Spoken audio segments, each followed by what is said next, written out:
नमस्कार साथियों, आप सभी स्टूडेंट्स कक्षा 9वीं का बहुत बहुत स्वागत है। यहाँ आपको वार्षिक परीक्षा का जो पेपर है ये मैं बता रहा हूँ। ये आप लोगों की तैयारी के लिए बहुत ही बेस्ट तरीके से गवर्नमेंट के द्वारा जारी किया गया पूरा पेपर है।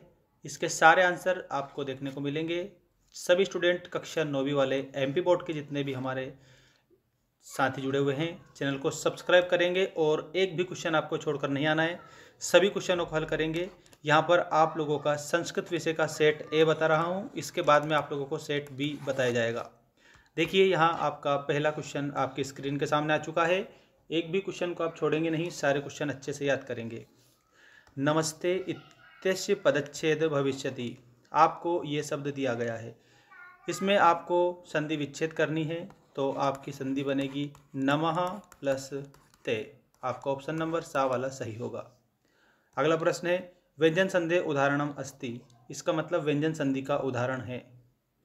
तो ये जो वागीश लिखा है, वागीश व्यंजन संधि का उदाहरण है। और जब इसकी संधि विच्छेद आप करते हो तो वाक प्लस ईशः बनता है। वाक प्लस ईशः बराबर वागीशः।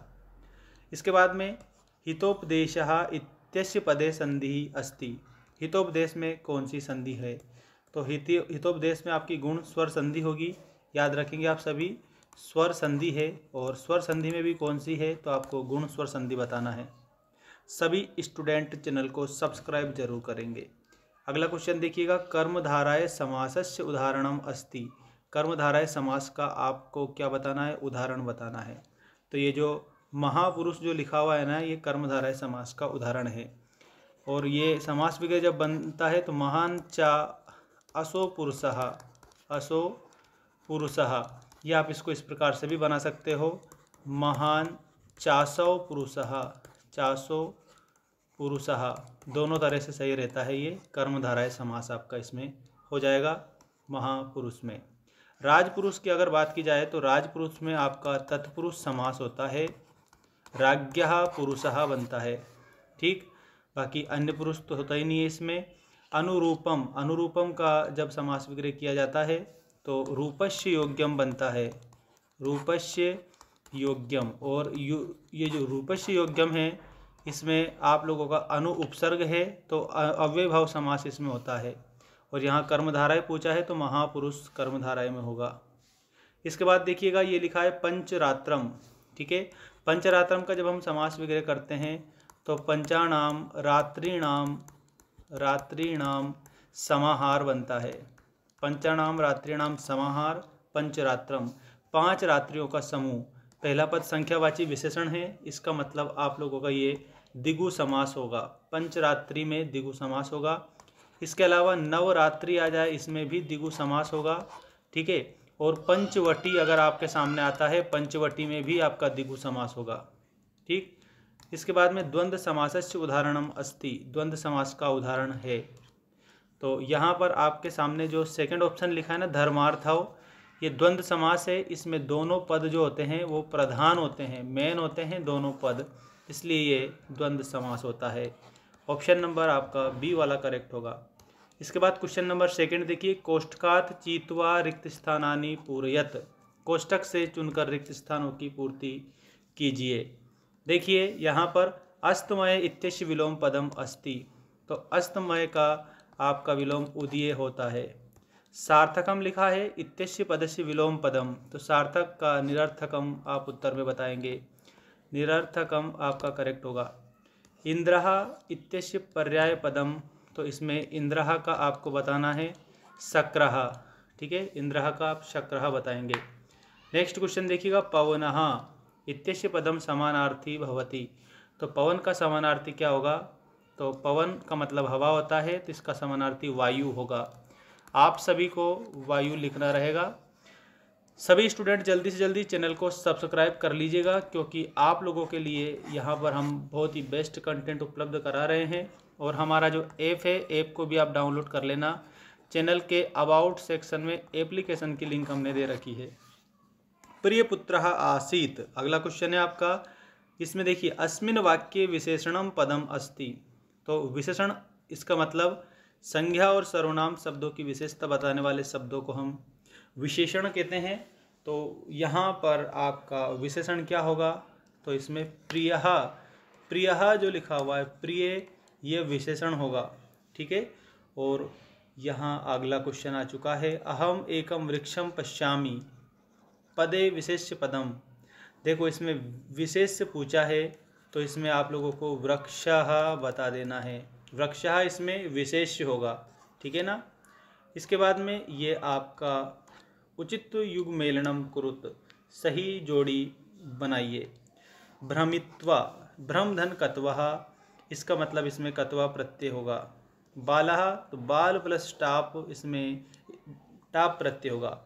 गंतुम में गम प्लस तुमुन, तो इसमें आपका गंतुम बनता है, तो तुमुन प्रत्यय आपका इसमें होगा। तंद्रालु भवति ही, तो तंद्रालु भवति में आपको बालः लिखना है। गीतिम गातुम कथयति, तो मृदुम गीतिम गातुम कथयति। वाणिक पुत्रस्य नामः, वणिक पुत्र का नाम जीर्णधन था, जीर्णधनः लिखेंगे। अब सभी स्टूडेंट इसका जल्दी से जल्दी क्या करेंगे, स्क्रीनशॉट ले लेंगे, क्योंकि आप लोगों की जो एग्ज़ाम है उसके लिए ये बहुत ही बेस्ट होगा। जल्दी से जल्दी स्क्रीनशॉट ले लें सभी स्टूडेंट, और चैनल को सब्सक्राइब जरूर करेंगे। अगला क्वेश्चन आपके स्क्रीन के सामने आ चुका है, सबसे मोस्ट क्वेश्चनों की सीरीज हम लेकर आए हैं आपके लिए इस मॉडल पेपर के तौर पर। गच्छति क्रियापदे का धातु अस्ति, तो जो गच्छति है इसमें आपकी गम धातु होती है, ठीक है। अगला क्वेश्चन है, अस धातु लट लकारस्य उत्तम पुरुषस्य एक वचनम लिखत, तो उत्तम पुरुष और एक वचन लट लकार में जब लिखते हैं तो अस्मि हम बना देते हैं। लभते, देखो लभते इति रूपम का लकार है, इसमें लकार पूछी है, ठीक है। तो लभते में आपकी लट लकार होगी, वर्तमान काल हो जाएगा, लट लकारे, ठीक है, ऐसे आपको लिखना है। अगला क्वेश्चन देखिएगा, गम तो धातु है, लिट लकार है, मध्यम पुरुष है और बहुवचन है, ठीक है। गम धातु लिट लकार मध्यम पुरुषस्य बहुवचनम लिखत, तो इसमें आप लोगों को गमिष्यतः बनाना रहेगा। इसके जस्ट सामने में लिख देता हूँ गमिष्यतः, ये आपका करेक्ट उत्तर होगा।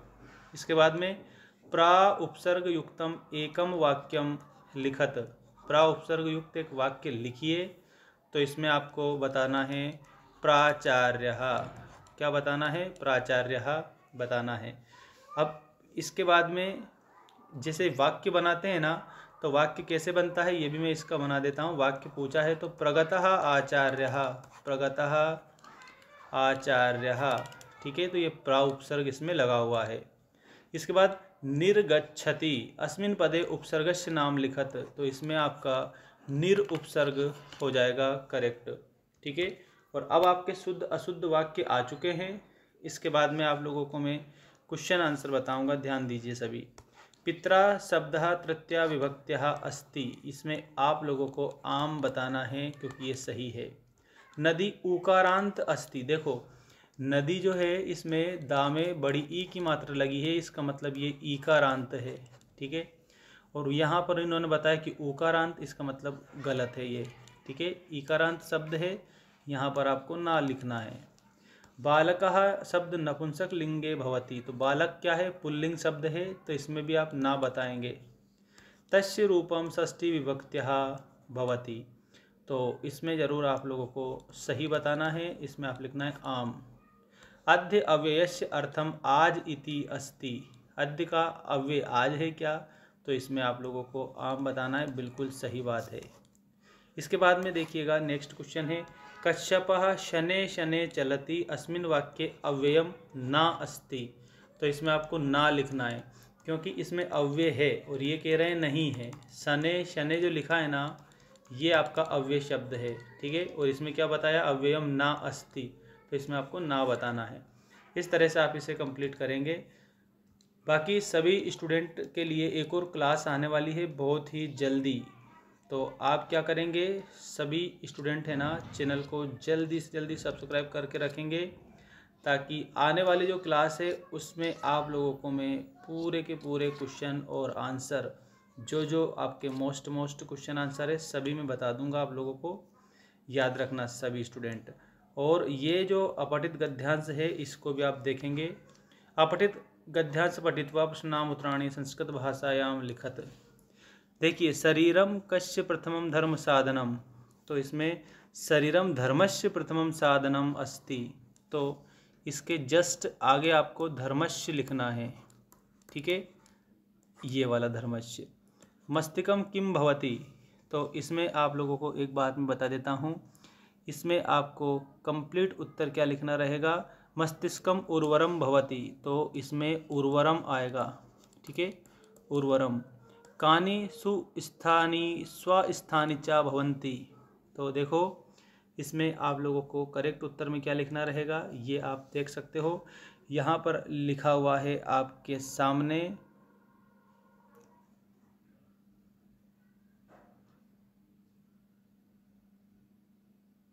इंद्रियाणि सुस्थानी भवति, ये आपका इंद्रियाणि सुस्थानी स्वस्थयानि भवन्ति, इस क्वेश्चन नंबर 3 का उत्तर है, ठीक है। यहाँ पर अस्य गद्यांश शीर्षकम लिखत, ठीक है, तो इसमें आप लोगों को क्या लिखना है, व्यायामः, व्यायामः, ठीक है, ये उचित शीर्षक हो जाएगा। इसके बाद स्वयस्य प्राचार्यस्य कृते अवकाशार्थम प्रार्थना पत्रम, बाकी तो सिंपल ही रहते हैं बाकी ये सारे क्वेश्चन तो, ठीक है, तो इसको भी आप अच्छे से करेंगे कंप्लीट।